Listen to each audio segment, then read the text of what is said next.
Baik. Terima kasih Anda masih bersama Head to Head with Elvira. Saya ke Bang Ray sekarang. Bang Ray, pertanyaannya kemudian, siapa yang diuntungkan dengan ribut-ribut seperti ini? Kalau tadi kan saya sudah menjelaskan kan, kenapa Pak Prabowo misalnya membiarkan ini, sikap beliau soal pemakzulan kelihatan 50-50 gitu ya. Kasus ini soal jalan terus, ada kemudian penangkapan OTT KPK di Sumatera Utara dan sebagainya gitu. Ditambah tadi penjelasannya Bung Agung, saya kira yang menikmati ini adalah orang yang sedang berkuasa gitu.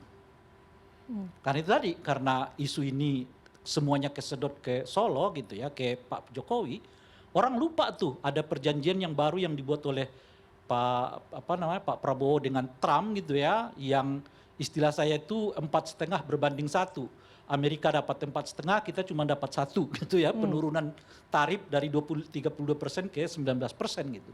Dan banyak kasus-kasus yang lain, misalnya soal kinerja kepolisian ya, orang juga nggak begitu banyak ya, meskipun banyak orang mengeluh, tapi menuntut misalnya ini nggak kelihatan gitu ya.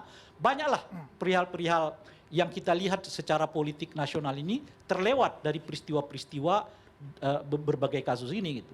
Mungkin karena itulah mengapa tidak ada kelihatan yang saya sebut tadi itu upaya pemerintah ya dalam hal untuk katakanlah melindungi harkat dan martabat mantan presiden yang sebelumnya. Kenapa itu nggak dilakukan? Ya salah satunya karena dengan cara mengalihkan isu ini ke Pak Jokowi, maka perhatian orang banyak ke Pak Jokowi, sementara perhatian kepada keseharian politik ya agak terlewatkan. Dan ini oleh karena itulah, artinya pengalian isu. Bang Ray mencoba mengatakan itu. bahasa yang mungkin lebih tegas, menurut saya mungkin yang paling banyak menikmati tadi kalau disebut keuntungan dari isu ini adalah Pak Prabowo sebagai presiden gitu. Oke. Meskipun belum tentu beliau yang menskenario gitu. Bisa jadi efek dari ini semua ya beliau menikmatinya gitu. Makanya ya biarkan aja gitu. Oke. Bang Norman, ini pengalihan isu sebenarnya. Jadi percuma nih relawan rame-rame. Bukan dulu, beda. Enggak, bisa jadi. Bukan berarti pengalihan isu. Isu ini kan datang sendiri, kan kira-kira gitu. Tapi dibiarkan karena menguntungkan secara politik bagi yang orang yang sedang berkuasa. Kalau menguntungkannya kenapa kita ikut cawe-cawe, biarin aja gitu. Semakin panjang kan semakin bagus kan kira-kira gitu loh. Oke, Bang Norman tapi dulu. bukan berarti itu sengaja dibuat untuk jadi pengalihan isu. Oke, kita tangkap. Bang Norman komentar tentang ini. Jadi bisa benar bisa tidak. Oke. Pasti begitu. Iya kan? Benarnya yang namanya Gibran kan mau dimakzulkan. Pak Prabowo itu kan ke luar negeri. Dipegang Gibran, Indonesia aman, nggak ada masalah. Ya, ini kalau pemikiran Anda ya, makanya isunya remeh-temeh ini diangkat terus, biar pengacara tampil terus. Roy, kalau dia dipanggil polisi setengah hati, tapi kalau dipanggil media cepet banget itu. Siapa? Itu kelompoknya Roy ini. Itu yang terjadi. Cepat kalau dipanggil media. Tampil. Kenapa? Karena lawan dia itu adalah mantan presiden. Makanya saya bilang kalau lo mau cepat tenar, cepat terkenal itu lawan tuh pemerintah. Bang Ray juga cepat terkenal itu. Lawan tuh pemerintah, lawan itu presiden. Cepat tuh naik itu, podcastnya juga naik itu. Tapi nggak dapat komisaris. Jadi ada benernya. Ya, Pak Prabowo aman di luar negeri, nggak ada gonjang-ganjing di Indonesia, ya kan? Kenapa? Karena Gibran dipercaya. Itu dari saya. Oke, baik. Sebagai penutup malam hari ini, karena waktu kita terbatas, saya kasih kesempatan untuk closing statement masing-masing. Bang Fedi, kita berharap bahwa isu tentang dugaan ijazah palsu, isu pemakzulan Gibran, ini akan ada titik akhirnya. Tapi seperti apa kemudian harapannya dari tim relawan sendiri? Nah, kalau isu atau kasus ijazah palsu pasti ada akhirnya. Akhirnya di pengadilan. Walaupun itu menunggu ingkrah ya di Mahkamah Agung, tapi pasti ada akhirnya. Tetapi bukan puas tidak puas, karena yang menjawab puas tidak puas itu adalah politik. Karena basicnya adalah ketidaksukaan. Kelompok-kelompok ini memainkan isu ini ya, dan isu-isu lainnya orangnya itu saja.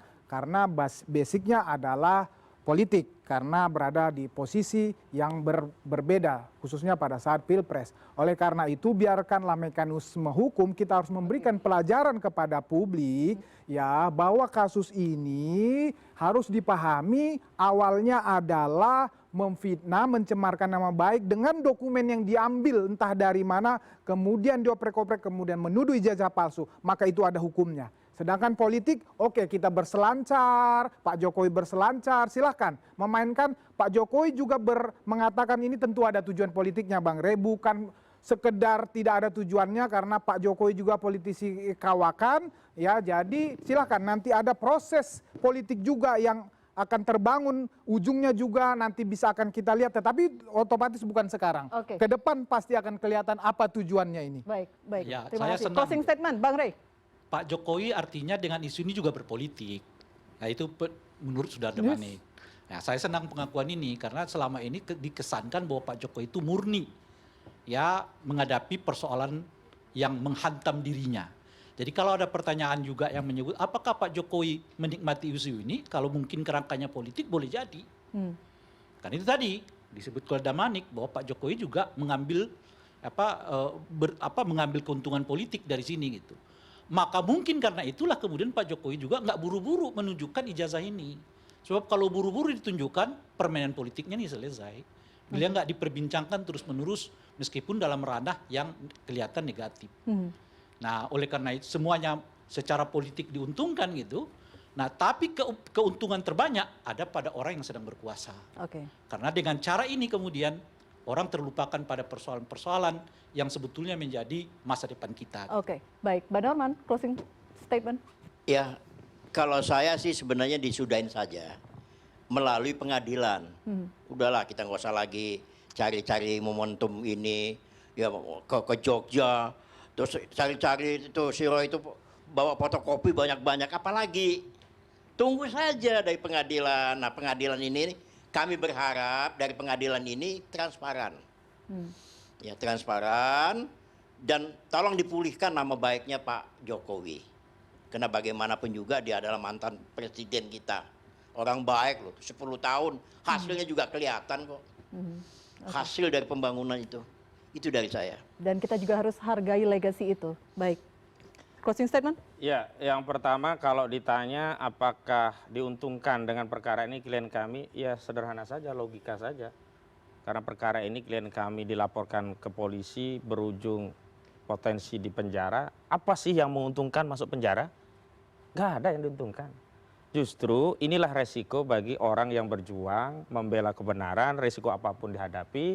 Sebab ini akan menjadi legacy bagi masa depan bangsa kita agar tidak ada lagi orang-orang setelah generasi kita takut untuk mengungkapkan kebenaran hanya karena represi dari kekuasaan atau orang-orang yang masih memiliki tangan-tangan kekuasaan meskipun secara de jure sudah tidak lagi berkuasa.